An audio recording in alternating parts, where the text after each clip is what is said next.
And so the quality of entrepreneurship leading the charge in the clean tech sector right now is rivaling what you would see in an IT portfolio. In our portfolio, we have a 10-year Microsoft exec who was the founder of Loudeye, took it public, went to become a venture capitalist. Back to some of Ed's points about what's hot, what's not hot, was doing enterprise software investing and decided he wanted to invest his personal money in some energy companies and ultimately left this venture capital firm to run what's turned into the largest biodiesel company in the country. We have a guy we recruited who's running about $1.5 billion division of Invensys, just come over to lead one of our early stage battery companies. Former CEO of Ameritrade, which he was running as a public company, just came into one of our startups. This is the first time this sector has been able to witness that kind of quality migration path from an entrepreneurial perspective. Like any market, the market timing is critical, and historically this was a sector that got the market timing off. In 2005, 3 of the biggest technology IPOs were clean tech IPOs. They were all solar deals. SunTech, SunPower, and Qcells went public as 3 of the largest initial public offerings. And yet, for anyone who's been in the sector for a while, the business that these 3 companies and now a number of others are executing against are really the same ideas that people had 20 years ago in the solar sector. But what's changed? Let's go back to how IT is affecting this space. It used to be that in the solar sector we were talking about $40 a watt. Because of innovation, we're now at about $2 to $3.50 a watt, and what we need to get to is about $1 a watt to get to grid parity. But because of innovation, we are now getting to a point where we can compete, and it's the result of which is the solar sector has become as hot as it has become. But the key is getting the market timing right. When the innovation and technology supported $40 a watt, even though it was a good idea and concept, the technology wasn't there. And investing in this sector, you need to understand, just like any other, where the knee of the curve is, where the inflection point of growth and the convergence of technology to support that growth actually is. And finally, I touched on the exit environment. We used to pejoratively describe this space as the pop and the flop. I think people generally think of that as the internet boom and bust, but it also characterizes the energy technology environment. There was a period of time in the late 90s where companies like Ballard and Astro and Plug Power all had multi-billion-dollar market caps that ended up over the subsequent years evaporating. And yet people always say, well, what's different about that? Well, I just talked about 3 companies that were among the biggest IPOs of last year. If you look at those companies, they all went public on multi-$100 million revenue bases, some of which were actually profitable. Imagine that. And if you contrast that with some of these early companies in the space, those companies all went public on hype and hope. They had no revenue. There were long product development timelines that didn't materialize in the kind of timeline that people expected. 2006 has continued to support the notion that real companies are being developed in this space. 2006 has become the year of biofuels. Companies like Verisun and Aventine and Hawkeye and Pacific Ethanol. These are all the companies that in 2006 have all gone public again based on really large revenue bases and high growth business models. So we do think we are now at a different point in time from an exit standpoint. Last quick point I'll make is this is an area that is not monolithic.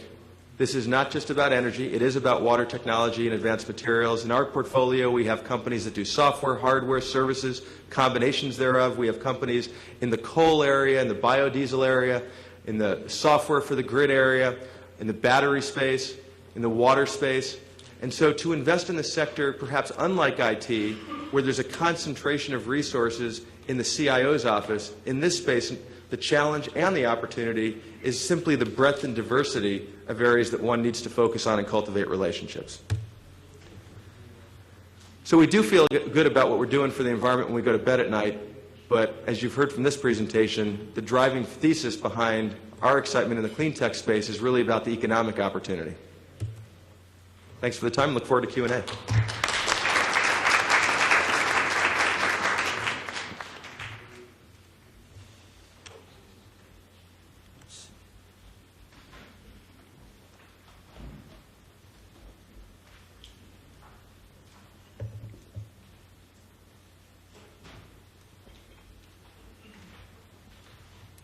Thank you. My name is Hans van Rietschoot. I'm the Senior Technical Director at the Office of the CTO, Symantec. So my day job is to go out and discover third-party disruptive technologies that are or should be of interest to Symantec. And then we go and evaluate them and evangelize them. So if you have anything that you think might be interesting to us, please come and see me after my speech or after this panel is over. But the thing I wanted to discuss today is sort of the security trends, some of the stuff that we're seeing happening in the IT security industry. So I was actually doing a sort of a similar presentation a couple of weeks ago, and after I was all done talking for about an hour, somebody actually asked this question and said, well, how come we're not seeing any more massive virus outbreaks like Melissa, the I Love You virus, Code Red, Blaster, and all of those other ones, which I'm sure you all remember, right, because you probably were part of all of that. And I basically said, well, there's actually, so here's the answer that you might expect, right? This is sort of the almost a corporate answer. The answer is, well, security providers like Symantec and our competitors have better products, right? That's why we're not seeing any more virus outbreaks. Well, it's true, we have better products, but there's more. Of course, another thing we were supposed to say is that most everybody today is running some form of antivirus protection on their PCs or their servers in their data center. And that's true. I mean, every PC in the United States that ships from its Dell, Gateway, or any of the other ones, I mean, they do come pre-installed with antivirus software. This antivirus software is completely up to date on the moment it ships. So even if a consumer decides not to ever pay any more money to get it upgraded, it still protects against all of the viruses that existed up to the minute that it was shipped. So yes, all of this really helps. But, and if you're kind of squeamish and you don't like to hear this, then please don't watch the next answer. Because the other answer that you might not want to hear is the fact that the malware, as we call it, the viruses, are getting much more professional. The new viruses, the things that are out there today, the stuff that we're seeing as experts, are not as noisy.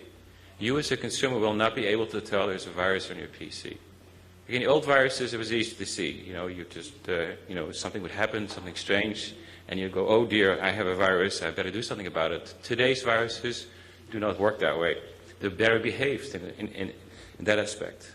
The main reason is that viruses are created today not for fun, for notoriety, but so giving somebody some bragging rights, saying, well, you know, I'm a computer programmer, I cannot get a girlfriend, but I can write a virus, right? So I'm a big guy. That doesn't happen anymore. This stuff today is being created for reasons of profit.